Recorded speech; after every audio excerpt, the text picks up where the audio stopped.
warahmatullahi wabarakatuh. Alhamdulillahirabbil alamin bihi nasta'in ala umurid dunya waddin. Wassalatu wassalamu ala asyrafil anbiya wal mursalin sayyidina wa maulana Muhammadin wa ala alihi wa sahbihi ajma'in. Subhanaka la ilma lana illa ma 'allamtana innaka antal alimul hakim. Rabbi shrah li sadri wa yassir li amri wahlul 'uqdatan min lisani yafqahu qawli, amma ba'du. Alhamdulillah, ibu-ibu saudaraku sekalian yang saya muliakan, hari ini kajian kita mengenai risalah perjalanan masa depan yang akan kita jalani bersama-sama. Dan kemarin kita sudah bahas mengenai kematian, seperti apakah kejadiannya, dan kita paham juga bagaimana roh kita keluar dari tubuh hingga kemudian kita berada dalam alam kubur kita. Nah, kajian kita yang sekarang adalah mengenai kemana perginya roh di dalam kubur. Apa yang akan terjadi pada diri kita ketika kita berada dalam alam kubur nanti. Mudah-mudahan jadi pelajaran yang bisa membawa kedekatan kita dengan Allah Subhanahu wa taala, membawa kita kepada jalan surga, menjadikan luas kubur-kubur kita nanti, menjadikan terang kubur-kubur kita nanti insyaallah. Amin ya rabbal alamin. Dan seperti biasa kita akan awali dengan kembali membaca suratul Fatihah, minta kepada Allah kemanfaatan dari ilmu kita, minta kepada Allah Subhanahu wa taala semoga ilmu yang kita dapat menjadi penyebab Allah Subhanahu wa taala merahmati kita sekalian dan menjadi penyebab kebahagiaan hidup kita dimanapun saja kita berada, terutama di saat kita masuk dalam alam kubur kita nanti. Fatihah binatin nafa' wal intifa' wal mudzakarah wal tadhkir ibtigha' mardatih wa qurbih wa thawabih wa husnil khatimah ma'al lutfi wal afiyah wa salahil aqibah wa ila hadratin Nabi Muhammad sallallahu alaihi wa alihi wasallam. Al-Fatihah.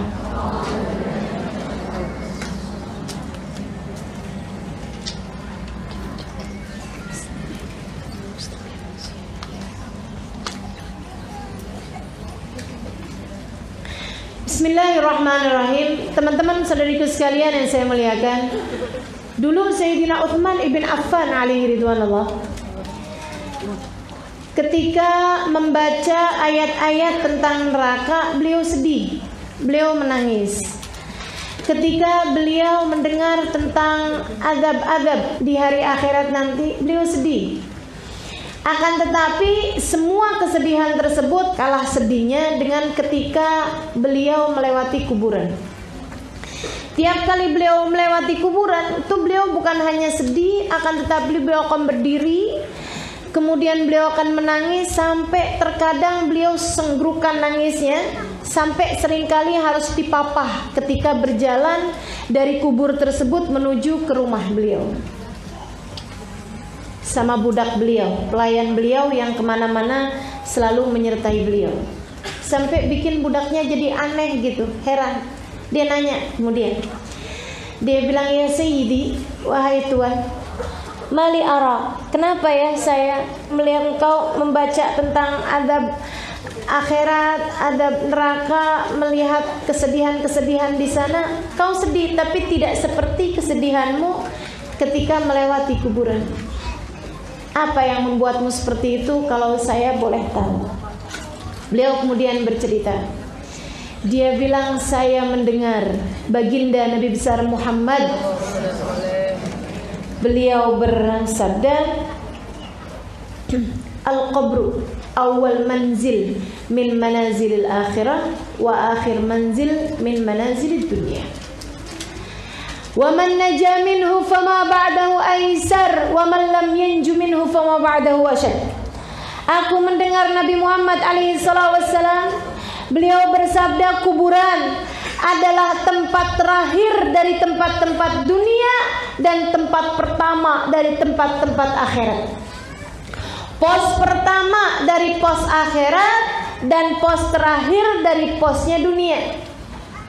Siapa yang selamat di kuburnya, yang sesudahnya akan menjadi lebih mudah, dan siapa yang tidak selamat di kuburnya, maka yang sesudahnya akan menjadi lebih berat. Dia bilang tiap ingat itu, saya ingat hadisnya Nabi. Sambil mikir, ya Allah, gimana kabar kira-kira kuburan saya nanti?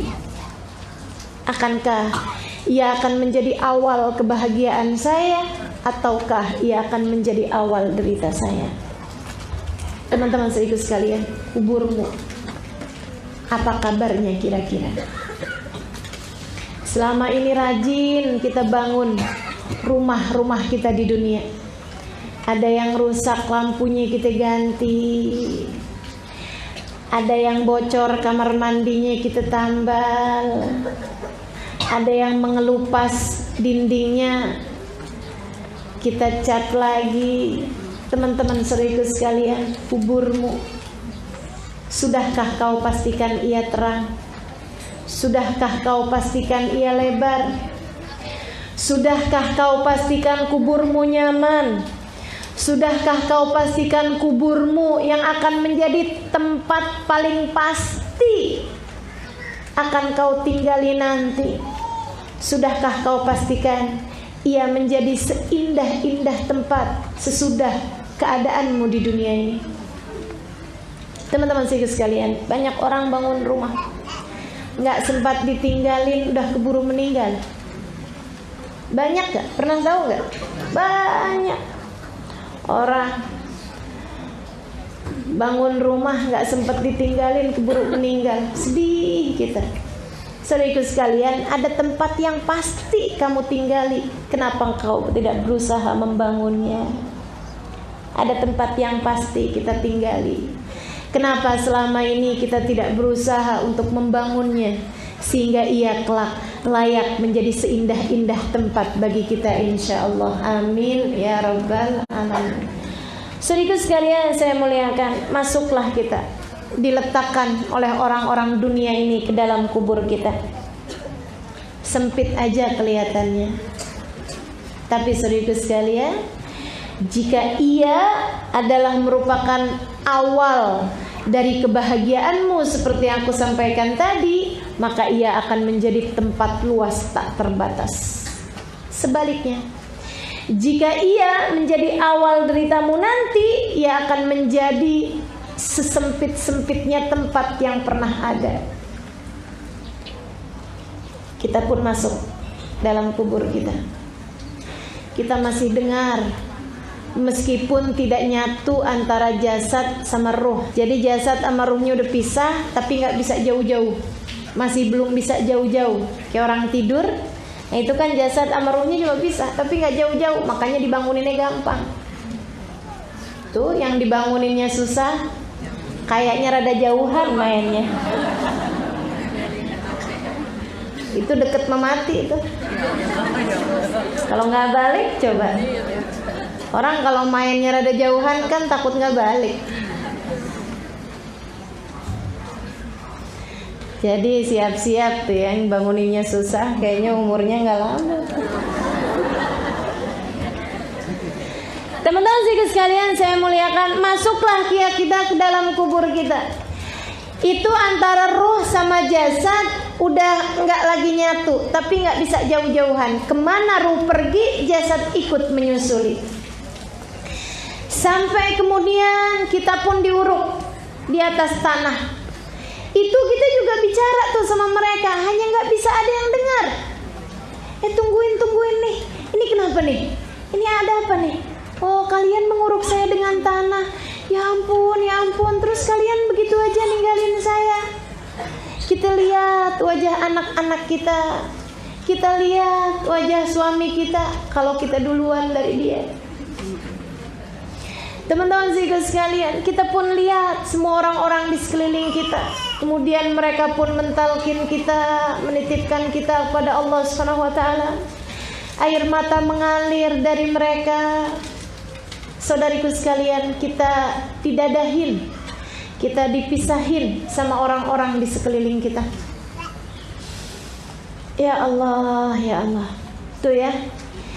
Kita akan tahu di situ siapa yang sungguh-sungguh menyayangi kita dan siapa yang selama ini ngomongnya basa-basi sama kita.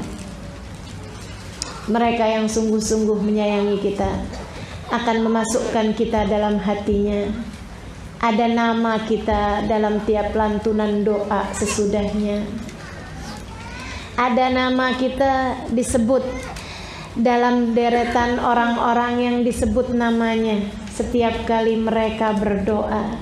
Akan tetapi teman-teman saudaraku sekalian, ada juga banyak orang-orang yang kemudian melupakan kita begitu saja, sibuk kembali dengan urusan-urusan dunia mereka. Ada yang tersisa seminggu, ada yang sebulan, ada yang setahun, ada yang 4-5 tahun, ya. Bahkan seseorang yang asalnya bilang aku tak sanggup hidup tanpamu, ternyata kita meninggal dunia dia hidup aja, malah bahagia dengan perempuan yang lainnya. Baik teman-teman sekalian, kita pun kemudian masuk dalam alam kubur kita. Dalam kubur kita itu masih belum nyatu nih, belum disatuin sama badan. Saudariku sekalian yang saya muliakan, sampai kabarnya 7 langkahan orang. Enggak pasti, tapi di waktu sekitaran itu udah teruruk nih jasad kita nih, kita masuk dalam tanah nih. Kata Nabi seukuran sekitar 7 langkahan. Nah itu nggak bisa dipolitiki. Gimana caranya ya? Kita bilang sama anak kita, nak, ntar kalau mamah meninggal dunia, kamu berjaga ya giliran. Jadi 7 langkahan terakhir, orang terakhir yang menguburkan itu nggak mulai-mulai. Ntar giliran habis kakak, kemudian jalan, kamu nyusul, gitu ya. Jadi selalu ada orang gitu. Jadi malaikat nggak datang-datang nih kayaknya sama mama. Nggak gitu teman-teman sekalian, nggak bisa dipolitiki. Itu hanya waktu perkiraan. Sekiranya 7 langkahan ke-7 orang terakhir yang melayat kita, yang mengantar kita ke kuburan, biasanya seukuran segitu, datanglah kemudian terjadilah kemudian pengembalian jasad, pengembalian ruh kepada jasad. Saudara sekalian, di kisaran berapa menit lah, 15 menit atau setengah jam atau bahkan 1 jam dari orang menguburkan kita sampai kemudian mereka balik dari kuburan, kita pun sendiri, kita pun sepi. Kemudian dikembalikanlah ruh kepada jasad. Nyambung lagi tuh.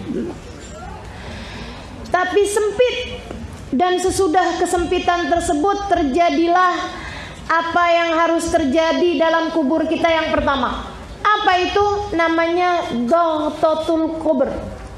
Namanya himpitannya kuburan, teman-teman saudara sekalian. Kuburan akan datang menghimpit kita. Gimana caranya? Ini yang membuat wajah Nabi Muhammad SAW memerah ketika beliau telah menguburkan putrinya Zainab.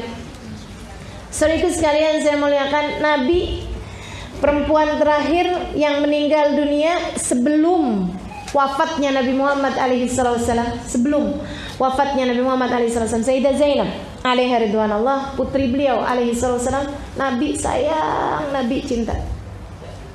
Waktu dikuburin, habis saya dikubur, merah wajah Nabi Muhammad SAW. Orang-orang sudah mulai pergi dari kuburan, Nabi masih di situ, merah wajah Nabi. Sahabat yang di sampingnya lihat, ya Allah, ngalir air mata Nabi Muhammad SAW. Rasul, bukankah kita semuanya harus ridha dengan segala keputusan Allah? Nabi Muhammad bilang, saya tahu. Lantas mengapa air mata aku lihat di kedua matamu itu, wahai Rasulullah? Kata Nabi, saya tidak tega membayangkan tanah akan menghimpit tubuh putriku Zainab. Aku tidak sampai hati membayangkan tanah akan menghimpit tubuh putriku Zainab, kata beliau. Saudara sekalian saya muliakan, dihimpit kita nih dalam kuburan. Jadi kalau Sayyidah Zainab putri Nabi Muhammad alaihi salam Demikian pula dengan Sa'ad ibn Mu'ad, sahabat Nabi Muhammad. Nabi Muhammad bercerita, "Idza naja minhu ahad, karena Sa'ad bin Mu'ad minhum." Kata Nabi Muhammad alaihissalam, gak ada yang selamat dari Doqtatul Kubur. Andai ada yang selamat dari Doqtatul Kubur, Sa'ad bin Mu'ad pastilah akan menjadi salah satunya. Ala inna lil ardi la Doqtah. Sesungguhnya bumi ini memiliki himpitan, kata Nabi Muhammad alaihissalam. Apabila ada seseorang di antara mereka yang selamat, lanaja Sa'ad ibn Mu'ad, pastilah akan selamat Sa'ad ibn Mu'ad. Siapa Sa'ad bin Mu'ad, teman-teman sekalian? Seorang sahabat Nabi Muhammad alaihissalam. Dari Madinah. Nabi sayangnya sama dia luar biasa. Nabi waktu Sa'ad ibn Mu'ad meninggal dunia melihat 70.000 malaikatnya Allah yang tidak pernah turun ke bumi, turun ikut serta mengantarkan jenazahnya Sa'ad ibn Mu'ad. Saya ikut sekalian, sampai waktu dibawa nih jenazahnya nggak ada beratnya sama sekali. Kayak ringan, orang kayak nggak berasa bawa apa-apa. Malah jenazahnya ngebut, teman-teman saya sekalian. Ini nih jenazah dibawa sama orang malah ngebut gitu jenazahnya. Sehingga sekalian saya muliakan, malah cepet gitu jalannya, sampai sahabat-sahabat ikut di belakangnya rada buru-buru gitu. Sehingga sekalian saya muliakan, sahabat tuh kalau bawa jenazah ganti-gantian. Nggak ada tukang pikul jenazah zaman dulu tuh. Jadi sahabat ganti-gantian gitu buat tabarukan, ngambil berkah dari jenazahnya orang soleh. Teman-teman sekalian, mereka ganti-gantian ngangkat jenazahnya. Nah itu pas waktu orang yang ngangkat jenazah orang muslim, orang mukmin, tentu saja mereka husnudzon. Mereka bilang, wih luar biasa ya Sa'ad ibn Mu'ad nih, sampai nggak berasa beratnya jenazah. Tapi ada orang munafik ikutan pas dia ngambil bagian ikut ngangkat jenazah, namanya juga orang munafik. Ini serem nih ya, serem. Mudah-mudahan Allah SWT selamatkannya kita dari segala kemunafikan. Amin. Mikirnya nggak pernah bisa positif, teman-teman sekalian. Hati-hati sama cara berpikirmu. Kalau mikir apa-apa nggak pernah bisa positif, lihat orang lain bawaan cari negatifnya aja. Ini serem, teman-teman sekalian. Benih-benih kemunafikan. Katanya si orang munafik, khafiful wazn khafiful qadr indallah. Ringan bener ya, emang ringan pahalanya nih kayaknya. Kagak punya pahala nih makanya peringan begini. Aneh kan? Teman-teman sekalian saya muliakan, dia ngomong gitu bisik-bisik sama sebelahnya. Ringan gak? Ringan kan? Kagak punya pahala nih. Saudara sekalian saya muliakan, ucapan bisik-bisiknya kedengeran sama Nabi Muhammad alaihissalam. Padahal Nabi ada di saf yang belakang, ratusan bahkan ribuan sahabat itu ikut mengantarkan jenazahnya Sa'ad. Nabi begitu dengar dari belakang, Nabi teriak, "Man yaqulu hakada?" Kata Nabi, siapa yang ngomong kayak gitu? Khafiful qadr khafiful wazn indallah, khafiful wazn khafiful qadr indallah. Siapa yang berani ngomong gitu? Kata Nabi Muhammad alaihissalam. Sahabat yang sampingnya si orang munafik tadi itu, lihatin tuh, lihatin. Dia langsung diem aja. Ini Tuhannya Muhammad tahu aja.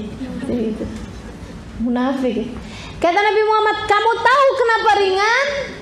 Fa inni ra'aitu 70,000 malak lam yanzilu minas sama' nazalu li tasyi'i janazah Sa'ad ibn Mu'ad. Karena aku telah melihat 70.000 malaikat langit yang tidak pernah turun ke bumi, hari ini turun untuk ikut serta mengantarkan jenazahnya Sa'ad ibn Mu'ad.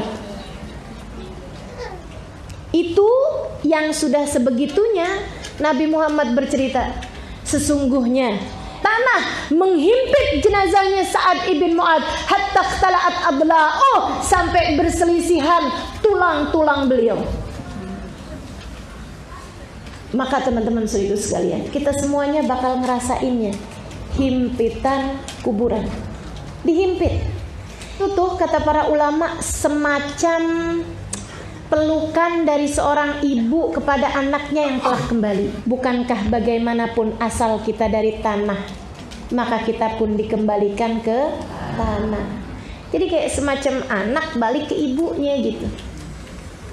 Kan kalau anak balik ke ibunya kan dipelukin tuh, walaupun anaknya bandel.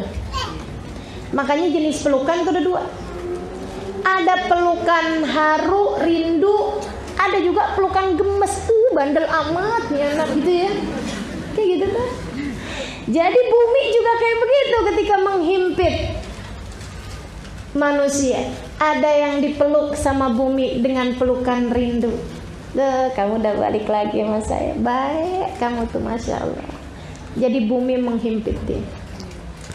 Ada lagi yang pelukannya gemes nih, dia nih si bandel nih. Ayo udah kita peluk. Teman-teman sekalian, dihimpit hatta tala'at adla. Oh kata Nabi Muhammad, sampai berselisihan tulang-tulangnya. Jadi yang kanan ke kiri, kiri ke kanan. Biar kata rindu juga kan sakit. Betul nggak? Betul nggak? Makanya teman-teman sekalian saya muliakan, kita minta sama Allah, ya Allah, jangan berat-berat ketika tanah menghimpit kami, ya Allah. Selamatkan kami dari himpitan kuburan. Jadikan semuanya Kau karuniakan keselamatan dan kelembutan-Mu, ya Allah. Amin ya Rabbal Alamin. Jadi ini yang pertama datang kepada kita dari marhalah-marhalahnya kuburan ya. Step by stepnya kuburan. Teman-teman sedikit sekalian saya muliakan, yang pertama adalah dhaghtatul qabr, adalah himpitannya kuburan. Dan ini teman-teman sekalian, siapapun merasakannya, nggak kafir, nggak muslim, nggak munafik, nggak mukmin, semuanya ngerasain. Nggak laki, nggak perempuan, nggak tua, nggak muda, siapapun ngerasain. Itu tadi semacam pelukan rindu dari tanah, dari bumi kepada kita, bagi hamba-hamba Allah Subhanahu wa taala yang soleh-solehah, dan semacam pelukan gemes, pegel, kesel, gemes itu ya, kalau anak bandel tuh kalau balik kemudian kembali ke pangkuan ibunya. Teman-teman sedikit sekalian, seperti itu yang terjadi untuk pertama kali. Habis itu dibalikin. Habis dibalikin. Kemudian sepi, sunyi, kita menyadari bahwasanya kita sekarang telah berada di alam yang berbeda, alam yang lain. Kita menyadari bahwa kita sudah mati. Teman-teman sekalian, habis itu kemudian selang berapa lama kita sendirian dalam kuburan seperti itu, maka akan datanglah malaikat.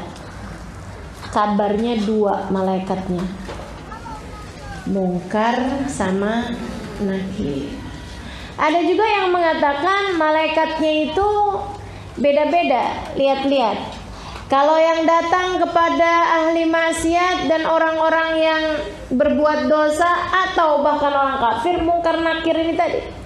Tapi kalau yang datang kepada hamba-hamba tercinta di sisi Allah, kalau yang datang kepada orang-orang yang Allah SWT sayang, namanya bukan Mungkar Nakir, tapi Bashir dan Mubashir kabarnya. Wallahu a'lam. Teman-teman sekalian, ini kita nggak tahu nih kenapa gitu. Karena satu, kita belum ngerasain, gitu kan ya. Nah, tahu. Yang kedua, teman-teman sedikit sekalian saya muliakan, kan walaupun ngerasain juga kita nggak sempet nanya sama malaikat, namanya siapa dulu nih. Karena Nakir, Bashir, Mubashir nggak tahu ya. Cuman kabarnya, dan ini secara pasti Nabi Muhammad bercerita bahwasanya malaikat tersebut itu tampangnya menyeramkan. Yang datang kepada kebanyakan orang tampangnya adalah menyeramkan. Nabi Muhammad bertanya kepada Sayyidina Umar bin Khattab, "Kaifa bika ya Umar?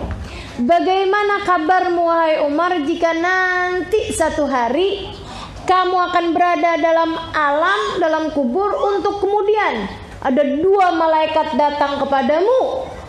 Badan mereka besar, mata mereka seperti kilat menyambar, suaranya seperti guruh yang menggelegar, dan di tangannya sebuah gadah besar.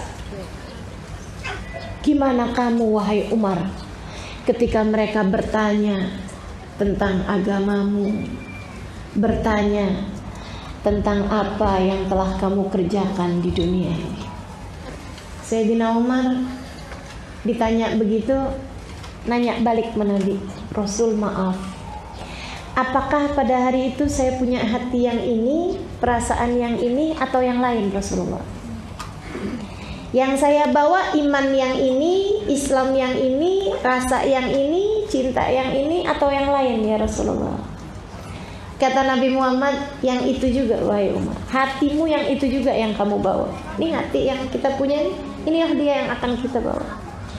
Apa kata Sayyidina Umar bin Khattab? Idan akfi syarrahuma. Kalau emang yang saya bawa hati yang ini Rasulullah, insya Allah saya akan berhasil menghadapi mereka semuanya. Kekuatan iman. Maka teman-teman sekalian saya muliakan, akan datang tuh dua malaikat tersebut kepada kita. Mudah-mudahan tidak semenakutkan yang diceritakan. Mudah-mudahan yang datang tidak menakutkan. Kabarnya dari nakutinnya, kalau datang kepada orang-orang tentu saja dengan iman yang lemah, dalam dosa yang membuat mereka terjebak dengan dosa-dosa tersebut, sampai Allah Subhanahu wa taala, kadang dari murkanya Allah kepada seseorang, teman-teman sekalian, para pembuat dosa, sampai Allah Subhanahu wa taala cabut iman dalam hatinya, naudzubillah, sampai ia tidak lagi mengikuti perintah Allah Subhanahu wa taala, akan tetapi mengikuti perintah hawa nafsunya, sehingga hawa nafsunya menjadi Tuhan dalam kehidupannya. Ketika ditanya sama malaikat Munkar Nakir, katanya malaikat Munkar Nakir, "Man rabbuka?" Siapa Tuhanmu? Siapa Tuhanmu?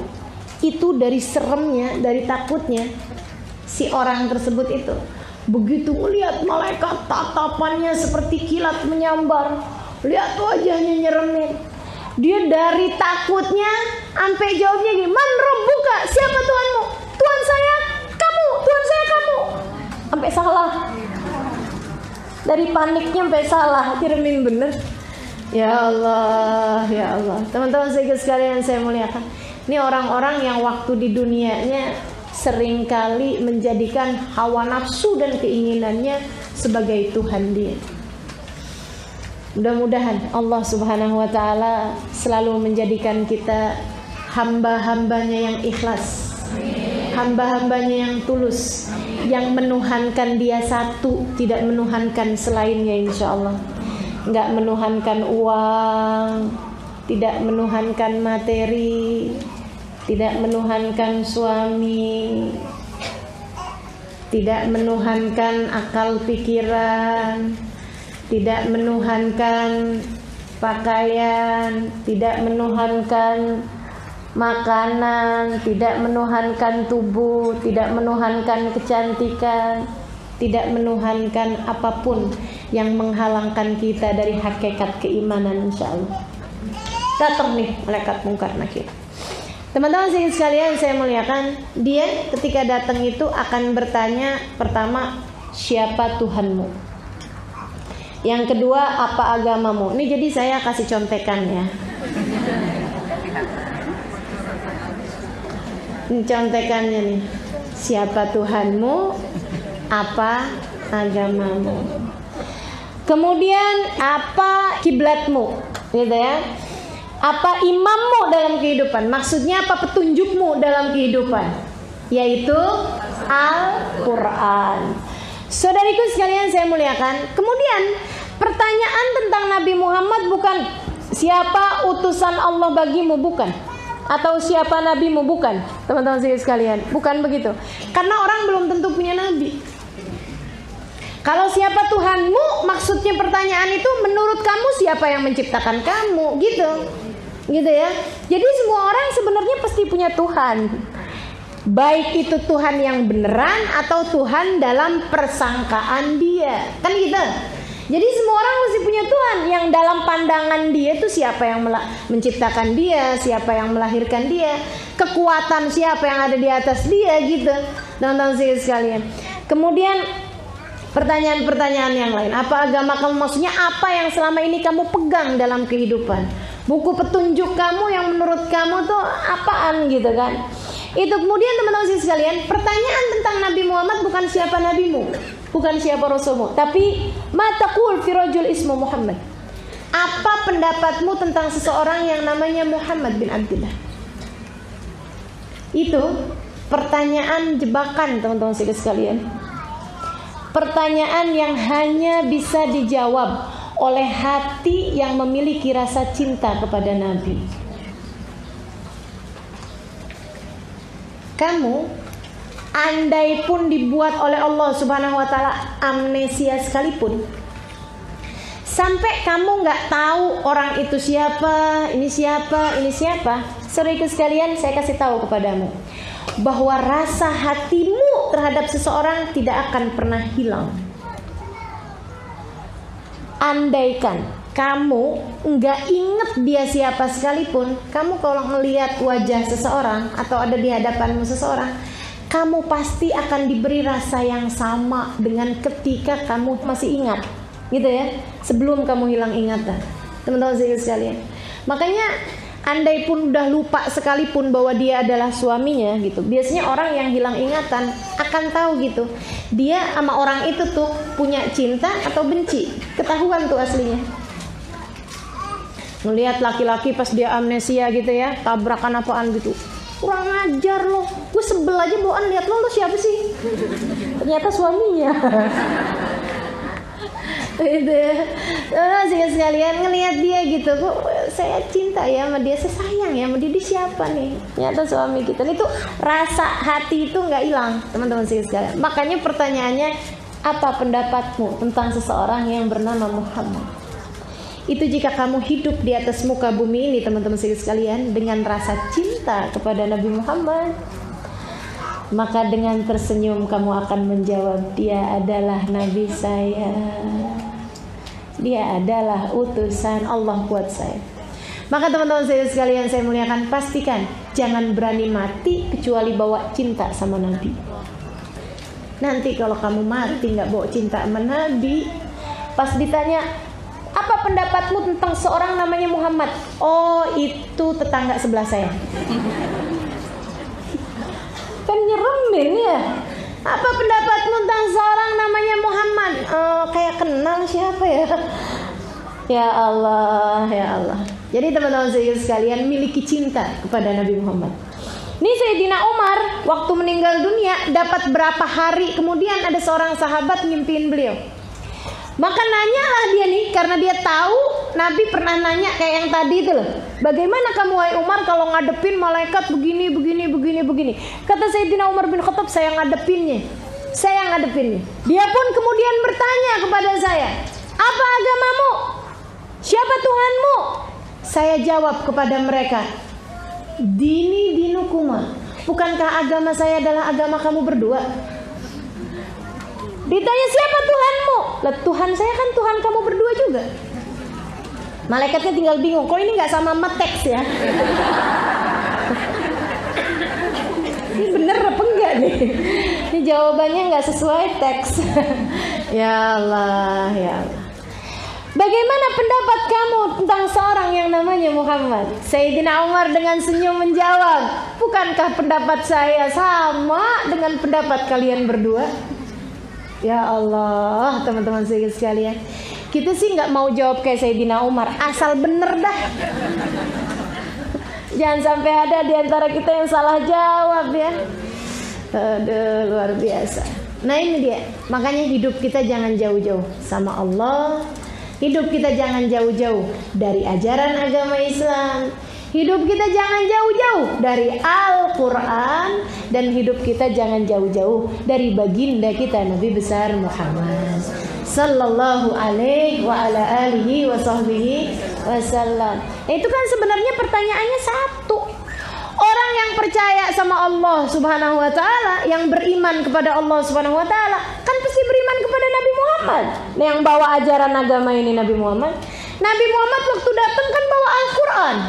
Teman-teman saya sekalian, pasti kan akan beriman kepada Al-Quran. Dan dia akan menjalankan ajaran agama Islam, karena itu memang ajaran yang dibawa oleh Nabi. Satu paket sebenarnya. Itu pertanyaan satu sebenarnya. Maka mudah-mudahan Allah karuniakan kita kemampuan untuk dapat menjawab pertanyaan malaikat Munkar Nakir, insyaallah. Amin ya rabbal alamin. Oh, kalau nggak bisa jawab, wah udah berat dah, berat. Jadi sekalian saya muliakan, itu pertanyaan pertama. Habis gitu. Udah selesai nih malaikat nanya-nanya nih teman-teman sekalian, pertanyaan dasar. Kalau kemudian salah satu dari pertanyaan-pertanyaan tersebut itu ada yang nggak bisa kita jawab, atau kita bisa jawab, kemudian masuklah kita pada marhalah yang berikutnya. Apa itu? Hisab kuburan. Ada gitu? Ada. Hisab kubur teman-teman sekalian. Yang Nabi Muhammad SAW menceritakan. Katanya Nabi Muhammad SAW, awal ma yuhasibuhul insan fi qabrihi as-salah. Yang pertama kali Allah bakal tanya dalam kubur seseorang adalah mengenai sholat. Dan itu bukan ditanya kamu waktu hidup di dunia sholat apa kagak. Enggak, satu demi satu sholat kita akan ditanyain. Gimana tuh? Fa in wajadaha kamilah, kata Nabi Muhammad, kalau sholat dia benar, kubilat wa kubilat bisa irul amal. Jadi ini pengecekan pertama. Gitu ya. Pos pertama dalam kuburan dicek dulu. Kayak di sensor tuh. Tuh teman-teman sekalian, kalau kita mau masuk gedung, kan ada tuh detektor ya. Detektor logam, dipastikan nggak ada yang bawa senjata, dipastikan nggak bawa narkoba, kan itu tuh. Dipastikan nggak bawa apa-apaan yang memang membahayakan, begitu ya. Itu seperti itu tuh. Nah ini teman-teman sekalian, katanya Nabi Muhammad SAW, detektornya itu adalah detektor sholat. Jadi pertanyaannya adalah sholat. Tunggu dulu, dicek satu. Sholat duhur umur sekian, hari sekian, tanggal sekian. Lihat. Kalau ternyata sempurna, bukan ditanya kamu sholatnya enggak di sensor doang, gitu ya, di sensor sholatnya semuanya. Tapi hari demi hari, satu demi satu sholat, dilihatin satu-satu. Itu kalau ternyata sholatnya semuanya sempurna, diterima sholatnya, diterima semua amal ibadah yang lain. Tapi begitu sholatnya nggak sempurna, dicari penambalnya. Apaan penambalnya? Sholat juga. Makanya itulah pentingnya sholat sunnah, gitu ya. Itu pentingnya sholat sunnah. Tapi teman-teman sekalian, sholat sunnah itu 70 sholat sunnah nambel 1 rakaat sholat fardu. Gitu. Makanya sholat fardu itu emang bener-bener penting banget. Bagi yang masih punya qadha sholat fardu, utang sholat fardu, daripada ngerjain sunnah, mendingan qadhain sholat fardunya. Qadhain aja, usolli fardhu dhuhri qadhaan lillahi ta'ala, usolli fardhul asri qadhaan lillahi ta'ala. Gitu. Kecuali untuk sholat asar sama subuh, gitu ya. Selain daripada itu sholatnya dikerjakan sesudah. Tapi untuk subuh sama asar, sholatnya sebaiknya kerjakan sebelum. Sebab nggak ada sholat sesudah asar, nggak ada sholat sesudah subuh, gitu ya. Jadi kalau sholat-sholat yang lain, sholatnya kerjain sesudah. Duhur sesudah, sholat maghrib sesudah, sholat isya sesudah. Sholat subuh sama sholat asar, nah itu kerjakan sebelum sholat fardu. Bagi yang masih punya utang. Tapi kalau bagi yang enggak, alhamdulillah saya dari balik sudah hijrah, deh. Maksudnya enggak mengalami masa jahiliyah gitu dulunya. Nah kalau seperti itu, daripada sholat qadha lebih baik sholat sunnah, gitu kan. Nah itu teman-teman sekalian, habis selesai nih urusan yang sholat, sorry sekalian saya muliakan. Baru kemudian kalau sholatnya ada yang enggak beres, wah ini urusan kuat urusannya. Nggak bisa masuk step-step yang berikutnya tuh. Disiksa dulu sama malaikat, dihabisin dulu sama malaikat, dipersulit setengah mati sama malaikatnya Allah Subhanahu wa taala. Duh, nggak ngerti gimana modelnya. Ada yang mengatakan katanya dimasukkan ke dalam bumi yang terdalam, dipukul sampai masuk ke bumi yang terdalam. Kemudian balikin lagi, tanyain lagi, ada sholatnya yang tertinggal lagi, masukin lagi ke bumi yang terdalam. Makanya teman-teman saudara sekalian, nggak usah percaya sama ruh gentayangan. Apalagi kalau dia adalah ruhnya orang yang ahli maksiat, kan begitu ya? Ruhnya perampok itu gentayangan, ruhnya orang bunuh diri gentayangan katanya. Nggak ada, teman-teman sekalian, nggak ada. Soalnya dia belum diterima ustazah di alam kuburnya, jadi sekarang ruhnya gentayangan. Boro-boro gentayangan. Menurutmu yang kayak begitu keadaannya gitu, keburu mau godain orang? Nggak ada ceritanya ya. Ini beneran tuh. Masuk dah tuh, ya Allah. Nah kalau selamat, kemudian masuklah kepada keadaan yang berikutnya lagi. Masuk namanya alam kubur. Alam kubur namanya alam barzakh. Yang kata Allah Subhanahu wa taala, "Wa min waraihim barzakhun ila yaumi yub'atsun." Dan di belakang kalian, nih belakang kita nih, kehidupan sudah dunia maksudnya.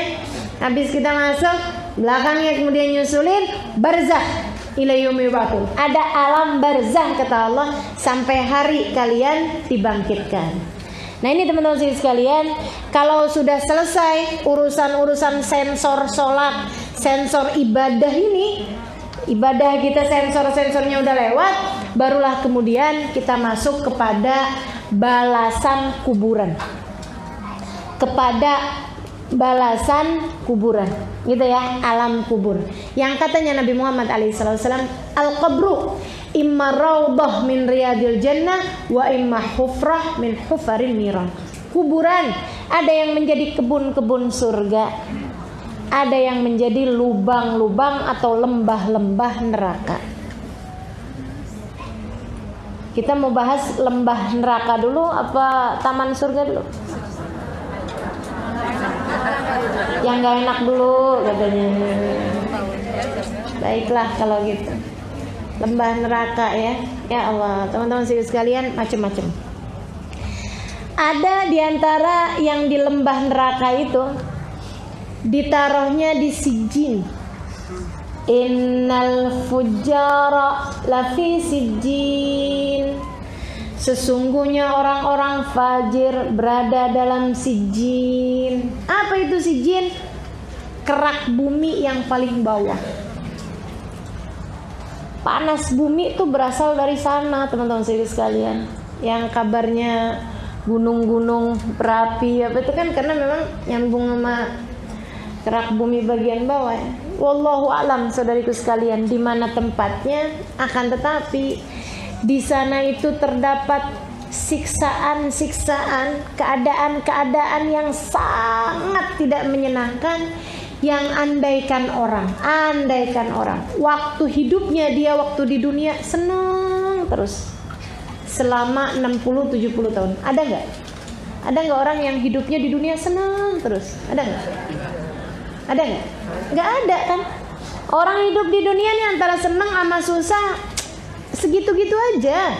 Senangnya segitu, susahnya segitu. Dan pasti aja ada kesusahannya, ada kemudahannya, ada kesenangannya, ada deritanya. Pasti namanya orang hidup di atas muka bumi, pasti ada air mata, pasti ada tawa, teman-teman sekalian. Semiskin-miskinnya orang, sesakit-sakitnya orang, pasti aja ada tawanya, ada senangnya bersama dengan kesusahan-kesusahan mereka. Teman-teman sekalian, ini ya, andai ada orang sepanjang hidupnya senang terus, tapi dalam alam kuburnya dia kemudian dimasukkan Allah ke dalam sijin ini tadi. Andai ada orang nanya sama dia di hari pertama dia berada dalam sijin, bagaimana kamu waktu hidup di dunia? Gimana kamu waktu hidup di dunia? Dia bilang, ya Allah, sepanjang hidup saya di dunia susah terus. Sepanjang hidup saya di dunia nangis terus. Sepanjang hidup waktu di dunia derita terus yang saya hadapi. Lupa kesenangan hidup 70 tahun hanya dari kesusahan di dalam alam kubur 1 hari. Maka apa yang akan kau perjuangkan, saudariku sekalian? Maukah kamu demi kesenangan hidup sesaat ini kamu kemudian mengorbankan kesenangan hidup selamanya? Yang bahkan senangnya kamu di dunia ini hanya akan terlupa dari beberapa jam aja kamu berada dalam sijin. Na'udzubillah min dzalik.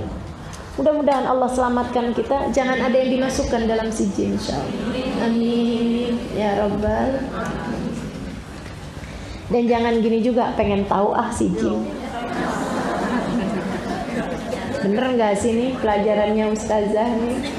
Saya juga nggak tahu, teman-teman saya sekalian. Tapi ketika Allah yang bilang kan kita percaya. Betul nggak? Innal fujara lafi sijin. Sungguhnya fujar, orang-orang yang fajir, Allah akan taruhkan di sijin. Gitu. Itu paling enggak enaknya orang di dalam kubur, namanya sijin. Ada lagi, sedikit sekalian saya muliakan, orang-orang yang mereka sih dibilang penuh dengan dosa, penuh dengan maksiat, waktu hidupnya enggak juga sampai yang dimasukin ke sijin gitu, tapi dosa juga, maksiat juga gitu. Maksudnya balasan enggak enaknya di atas itu, mendingan gitu. Apa itu?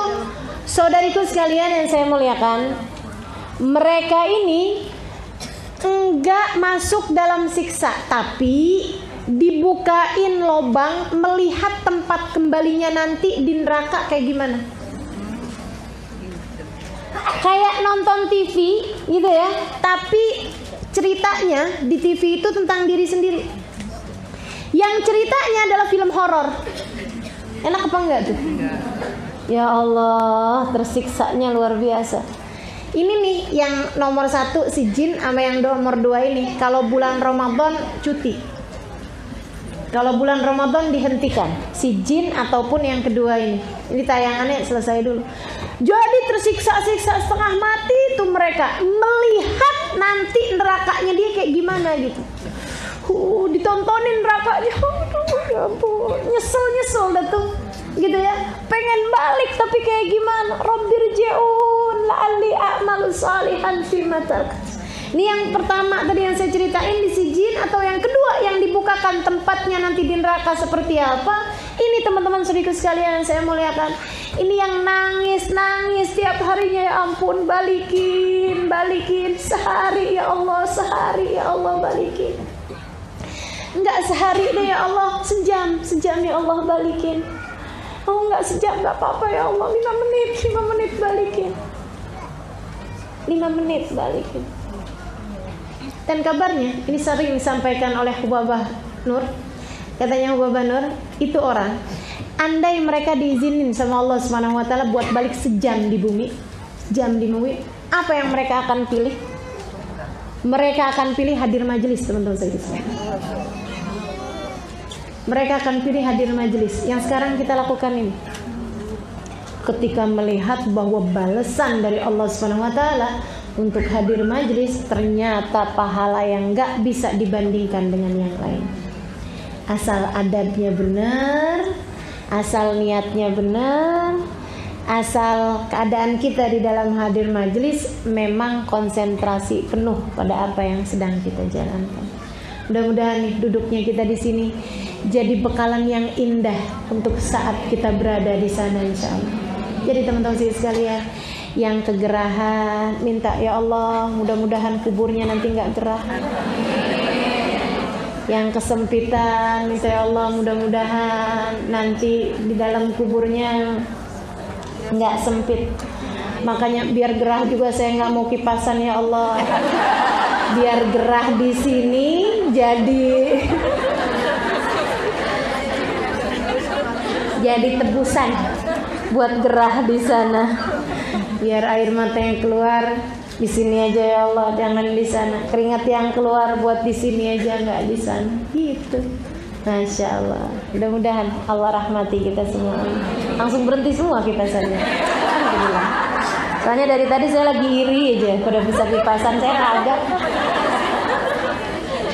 Baik, teman-teman sekalian saya muliakan. Iya, padahal kan gerahan saya ini sambil ngomong. Ini ya. Jadi yang pertama adab yang paling perih adalah yang tentang di sijin. Di atasnya itu enggak. Kan saya mau adem juga di sana. Jadi yang kedua kemudian yang dalam kuburnya adalah dibukakan lubang melihat neraka itu nanti seperti apa. Ya ampun. Ngerinya ya. Nah ini teman-teman sekalian, ada lagi, mohon maaf, di atasnya itu, di antara itu, yang pertama si jin, yang kedua, sedikit sekalian saya muliakan, dia enggak di neraka dan dia juga enggak di alam kubur yang diperlihatkan layarnya dia atau keadaan neraka nanti, enggak. Tapi dia itu sama Allah ruhnya ditaruh di sebuah burung, yang burungnya itu kelilingan neraka. Jadi dia sih ngerasain neraka, masuk neraka enggak gitu ya, tapi udah kelilingan neraka, kan gak enak juga tuh. Gak enak juga. Siapa mereka? Orang-orang yang mengajak dalam keburukan. Oh, ini bahaya nih, bahaya nih. Ini nih, pengajak keburukan-keburukan, lawannya syahid, teman-teman sekalian, lawannya syahid. Sebab syahid nanti juga balasannya mirip seperti itu, tapi untuk yang surga gitu. Jadi yang pertama paling susah nih, yang di sijin nih, yang ditaruh di siksaan tadi itu ya, kerak bumi paling bawah, panasan, disiksa sama Allah Subhanahu wa taala. Ini yang pertama nih, adab kubur yang hufrah min hufarin niran, yang Nabi Muhammad bilang tadi nih, lembah dari lembah-lembahnya api neraka. Saudaraku sekalian saya mengatakan, meskipun ya enggak ada apa-apanya sih dari neraka yang sebenarnya, tapi ya udah deh, pokoknya mudah-mudahan cuman nyeritain, enggak nyicipin aja, jangan, mudah-mudahan, amin. Yang keduanya yang ditaruh sama Allah Subhanahu wa taala rohnya di burungnya tuh kelilingan neraka. Seperti itu. Sampai kapan? Sampai kiamat. Yang pertama tuh juga sampai kiamat. Yang di atasnya lagi itu yang agak mendingan, yaitu dia nggak disiksa, tapi teman-teman sekalian ngelihat nanti neraka tuh kayak gimana, dipertontonkan neraka tuh nanti akan menjadi seperti apa. Saudara sekalian saya muliakan. Kemudian yang keempatnya yang ini orang mukmin tapi punya dosa gitu ya. Orang mukmin tapi ada dosanya, dan kebanyakan dosanya yang bikin yang ini nih, yang keempat ini, yang paling mendingan dari seluruh siksa ya. Itu adalah disebabkan karena pulang ke negeri akhirat mati bawa utang. Apa itu? Saudara sekalian, di penjara. Jadi rohnya terpenjara, nggak bisa diziarahin, nggak tahu siapa yang datang ke kuburnya, nggak paham apa-apaannya gitu, nggak ngerti dia, nggak tahu apa-apa. Saudara sekalian saya muliakan, dan dia berada dalam keadaan yang nggak enak bener, bosen yang luar biasa. Dan ini yang masalah sama orang yang pulang bawa utang nih, teman-teman sekalian. La yazur wa la yuzar, nggak bisa didatengin, nggak bisa mendatangi. Itu satu. Sama kalau ada orang doa di dunia ini, ada orang doa kebaikan buat dia di dunia, nggak nyampe. Jadi kalau Allahumma ighfir lahum warhamhum wa'afihim wa'fanhum, tuh yang pulang bawa utang nggak bisa dapet. Serem bener kan? Makanya nih yang suka kalau ditagih utang lebih galak ini ya, kayaknya kalau abis dengerin kayak begini nih, ya ampun, ayo udah pada taubat.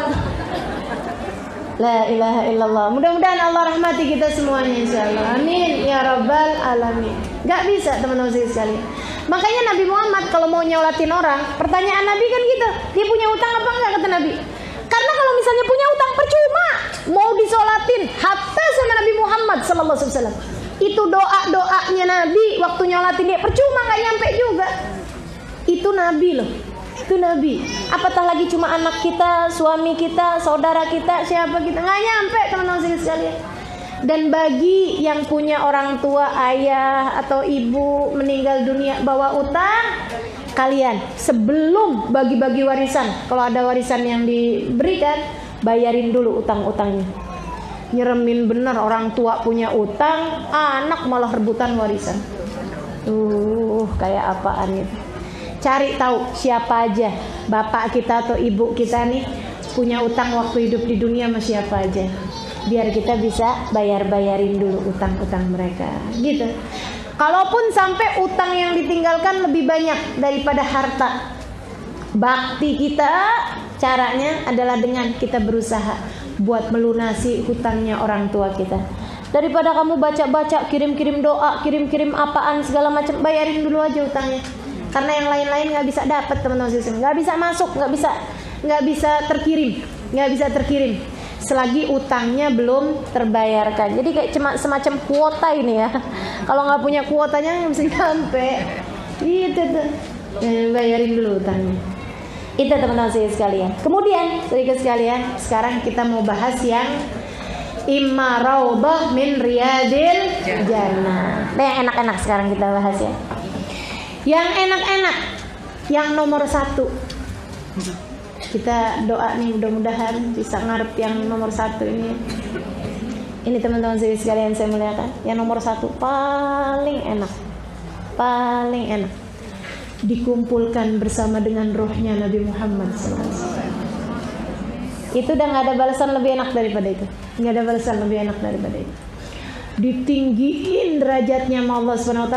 Udah bisa kumpul sama Nabi, sama rombongannya Nabi dari sejak berada dalam alam kubur. Siapa mereka? Para kekasih-kekasih Allah Subhanahu wa Ta'ala. Nih kita mintanya juga malu sama Allah, betul nggak? Tapi kalau nggak minta takut nyesel. Jadi biar kata gini-gini juga minta aja, betul nggak? Biar kata kita baca Quran iya, tapi jarang-jarang ngomongin orang iya, tapi sering.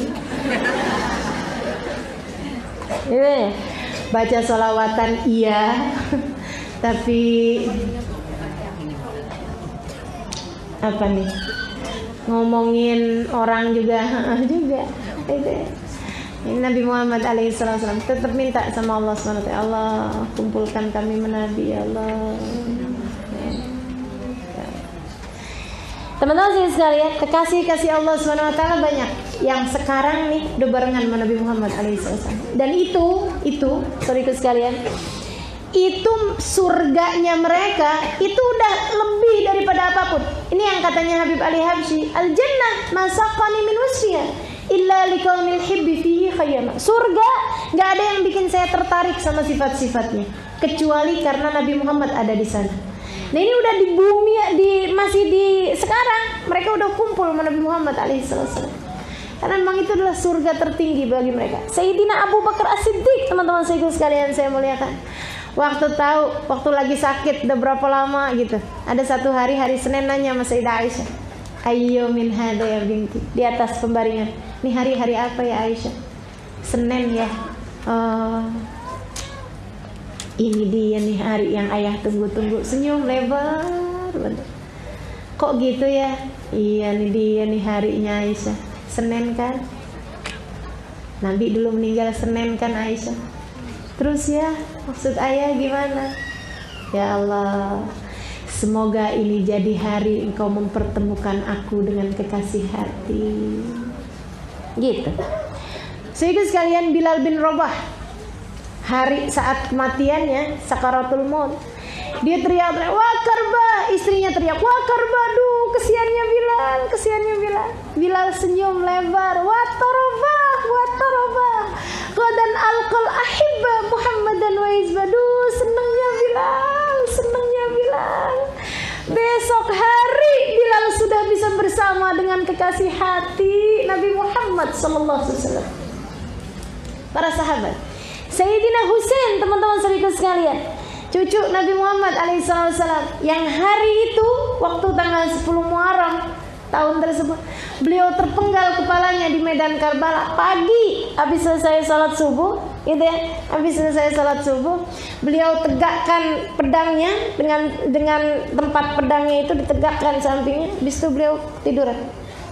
Sempat ketiduran gitu sebentar. Begitu bangun, hasbunallah wa ni'mal wakil, inna lillahi wa inna ilaihi raji'un, alhamdulillah ala kulli hal. Senyum lebar. Sayyidah Zainab nanya gitu, "Kenapa Husain?" "Ra'aitu jiddi." Kata Sayyidina Husain, "Barusan tadi saya ketiduran, terus saya mimpi kakek kita Nabi Muhammad sallallahu alaihi wasallam. Wa ra'aitu jaddati." Saya mimpi ketemu sama Sayyidah Khadijah, nenek saya. Saya ketemu ibu saya Fatimah. Saya ketemu ayah saya Ali bin Abi Thalib. Saya ketemu saudara saya, saudara kita Zainab, saudaranya beliau ya. Dia bilang, "Saya melihat Hasan, saudara saya, meninggal duluan daripada Sayyidina Husain." Terus kenapa? mereka semua tersenyum kepadaku dan berkata, "Al-lailah taftur indana ya Husain." Sore nanti kamu sudah akan berbuka puasa bersama dengan kami wahai Husain. Asyura tanggal 10 Muharram mereka puasa. Sayyidina Husain tetap berpuasa hari itu. Sampai siangnya ketika mereka sudah dalam keadaan berperang, dalam puncaknya perang, orang-orang pada bilang batalin aja puasanya wahai Husain. Sayyidina Husain bilang enggak, saya sudah punya janji buka puasa bersama dengan Nabi Muhammad SAW. Mereka berkumpul teman-teman saudariku sekalian bersama-sama. Andai ruh kita akan menjadi salah seorang di antara mereka. Mau mintanya malu sungguh. Saya mintanya nggak punya muka. Tapi kalau nggak minta takut nyesel. Ya Allah, coba saya minta di dunia, saya mungkin akan bersama dengan mereka hari ini. Jadinya ya udah kita minta aja ya, biar gak punya muka juga. Biar malu-malu juga minta ya Allah. Ijma'na wa ahbaban lana fi darikal firdaus ya rajwana. Ya Allah, kumpulkan kami semuanya bersama dengan baginda Nabi Muhammad sallallahu alaihi wasallam. Teman-teman sekalian, saya muliakan itu yang tertinggi. Di bawahnya itu ada orang-orang. Bawahnya itu enak juga sih teman-teman sekalian. Jadi sama Allah Subhanahu wa taala ditaruh rohnya ditaruh. Itu yang pertama tuh kalangan para wali ya. Itu dia makanya kenapa saya bilang malu kita mintanya sama Allah. Karena kita wali sih, wali murid. Ada yang bilang kita wali saja, wali kekeb. Ya ampun. Sedikit sekalian saya muliakan. Ini nih yang pertama nih kelompoknya para wali tuh yang bisa kumpul menabi dari sejak berada dalam alam barzah. Sedikit sekalian saya muliakan. Nah itu kelompok VIP. Dulu nggak tahu tuh. Udah kelompok yang paling tinggi banget gitu ya. Kalau di kita nih di dunia nih kalangan pejabat teman-teman sedikit sekalian. Yang kalau dia lewat semua jalanan ditutup gitu loh. Kelas-kelasnya Raja Salman, iya kan? Yang kalau datang ke satu negara semua jalanannya itu dikosongin. Dia mau pergi kemana pakai pesawat pribadi yang di atas kayak gitu tuh. Itu kelompok pertama tuh yang barengan sama baginda Nabi besar Muhammad sallallahu alaihi wasallam. Bebas. Nah yang punya barzah itu kan Tuhannya Nabi Muhammad yang telah meletakkan nama Nabi Muhammad di pintu-pintu surga. Mau apa? Mau protes apa kamu? Itu yang di dunianya suka bilang Nabi Muhammad pun juga manusia sama seperti kita. Coba tuh bilang kayak begitu, ntar kalau kamu berada dalam alam kubur kamu akan tahu seperti apa Allah memuliakan Nabi Muhammad sallallahu alaihi wasallam. Baik teman-teman sekalian. Yang keduanya yang senang juga tapi di bawah tingkatannya para wali adalah para syahid. Seperti apa balasan Allah buat mereka? Rohnya ditaruh di burung hijau, kata Nabi Muhammad SAW. Burungnya keliling-kelilingan surga. Jadi dia sih enggak di surga, tapi Allah taruh rohnya di burung. Burungnya ngeliat surga, dengar suaranya surga, gitu ya. Wah seneng keliling-keliling surga. Sampai kapan? Sampai ntar datang hari kiamat. Seneng, girang. Tapi kan sebenarnya surganya belum buka, gitu ya. Kayak Dufan di waktu malam, gitu kan. Udah ada, tapi kan belum buka. Maksudnya belum mulai semua kesenangannya dan lain sebagainya. Gitu. Jadi mereka udah keliling-kelilingan surga, ngeliatin kenikmatannya. Sehingga sekalian saya muliakan, yang kenikmatan yang berikutnya, yang ketiganya kalangan VIP. Gitu ya. Ini teman-teman sedikit sekalian saya muliakan, mereka akan dibuka pintu melihat surga. Jadi kayak ngelihat film, tapi filmnya adalah isinya tentang surga, gitu ya. Itu kan udah seneng bener tuh ngeliatin surga, oh gitu. Nanti gimana surga, seneng tuh. Sedikit sekalian, yang berikutnya nih, yang keempatnya ditidurkan sama Allah Subhanahu wa taala, naumat aris, katanya Rasulullah SAW. Ditidurkan seperti tidurnya pengantin. Pengantin kan tidur kayak berasa baru sebentar gitu, padahal lama kan gitu ya tidurnya. Ini yang katanya Allah SWT dalam Al-Quran, ketika dibangkitkan mereka bilang, man ba'adana min marqadina hadza. Kalau datang hari kiamat, siapa nih yang bangunin kami dari tidur panjang kami ini? Itu ada kelompok orang-orang yang ditidurkan. Ini kayaknya yang hobi-hobi tidur di dunia nih, tapi dia taat pada Allah SWT, gitu ya. Nah itu bisa jadi nanti balasannya adalah disuruh tidur. Ya, tidur, dah kamu dah kayak nggak sadar apa-apa, nggak tahu apa-apa gitu. Teman-teman sekalian, dan yang berikutnya ini yang mayoritas umat Islam berada di sana. Mayoritas umat Islam berada di sana. Apa itu? Di dalam kuburan. Nanti mereka saling mendatangi, saling ziarah, menziarahi, ini ketemu sama si ini, kayak kehidupan di dunia gini, kayak kehidupan dunia ini, cuman bedanya ya mereka dalam kesenangan, ngobrol-ngobrol. Makanya sampai ada satu riwayat hadis menceritakan bahwa kalau ada orang datang hidup, maksudnya meninggal baru, sampai ditanya-tanyain gitu sama teman-temannya yang lain gitu, istri saya kabarnya gimana, anak saya kabarnya gimana, kayak gitu. Mereka saling cari tahu gitu. Dan itu yang membuat tidak ada kesedihan lebih mendalam bagi orang yang sudah meninggal dunia daripada mendengar kabar kemaksiatan anak-anaknya. Makanya kita suka bilang, ya Allah, kalau ada kemaksiatan yang kami perbuat, janganlah sampaikan kepada orang tua kami yang sudah meninggal dunia kabarnya. Karena memang sampai, teman-teman sekalian, kabar-kabar dunia ini sampai. Saya nggak tahu apakah pertanyaannya sampai dengan siapa ya presiden kita. Nah, saya nggak tahu tuh. Saya nggak tahu ya. Saya nggak tahu. Tapi yang pasti bahwa mereka akan bertanya-tanya tentang kabar-kabar orang-orang yang mereka cintai, yang mereka sayangi waktu di dunia ini. Kecuali itu tadi yang pulangnya bawa utang. Nggak bisa berziarah, nggak bisa bertanya, nggak bisa kayak di penjara aja gitu mereka. Alhamdulillah. Mudah-mudahan Allah SWT jadikan kubur kita raudhah min riyadil jannah, insyaallah, salah satu dari kebun-kebun surga, gitu ya. Itu yang kebun-kebun surga tuh berarti ya itu tadi, kesenangan-kesenangan di dalam alam kubur nanti itu ya.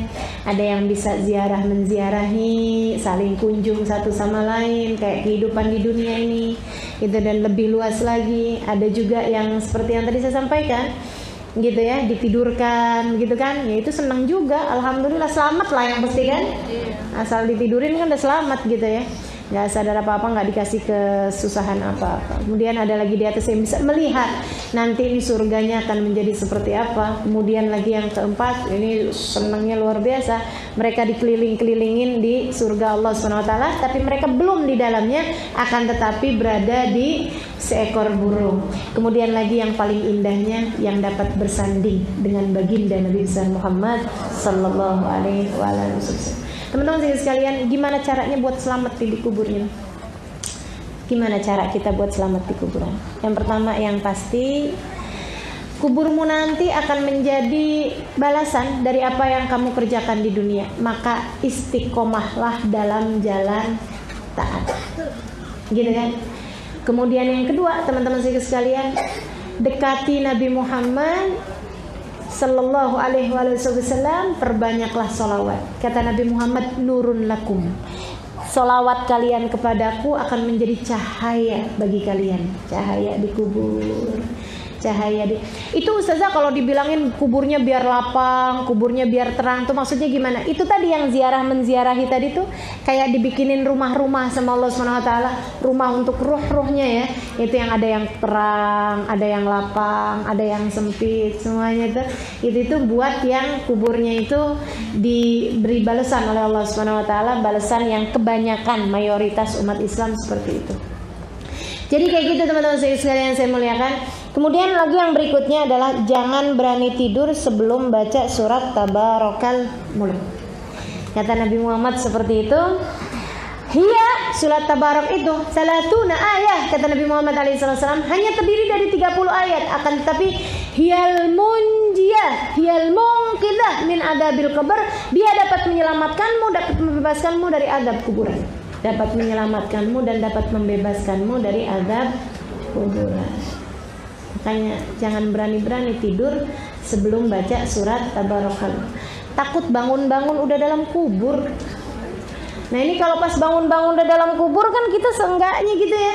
Kalau udah tiap tidur baca surat Tabarakal Muluk kan alhamdulillah kita dapat kesenangan. Meskipun tentu aja nggak ada sih orang yang secara bangun-bangun tidur udah berada dalam adab kuburan. Pasti melewati sakaratul maut, melewati doktotul kubur seperti itu ya teman-teman sekalian. Mudah-mudahan Allah bahagiakan kita dalam alam kubur kita insya Allah. Sebahagia-bahagianya insya Allah. Yang sampai membuat kita lupa segala kesusahan-kesusahan kita selama berada di dalam dunia ini insya Allah. Mudah-mudahan Allah SWT bahagiakan kita sebahagia-bahagianya dalam alam kubur kita. Rabbana zalamna anfusana wa illam taghfir lana wa tarhamna lanakunanna minal khasirin. Rabbana atina fid dunya hasanah fil akhirati hasanah wa qina adzabannar. Sallallahu ala sayyidina Muhammadin wa alihi wasallam. Alhamdulillah.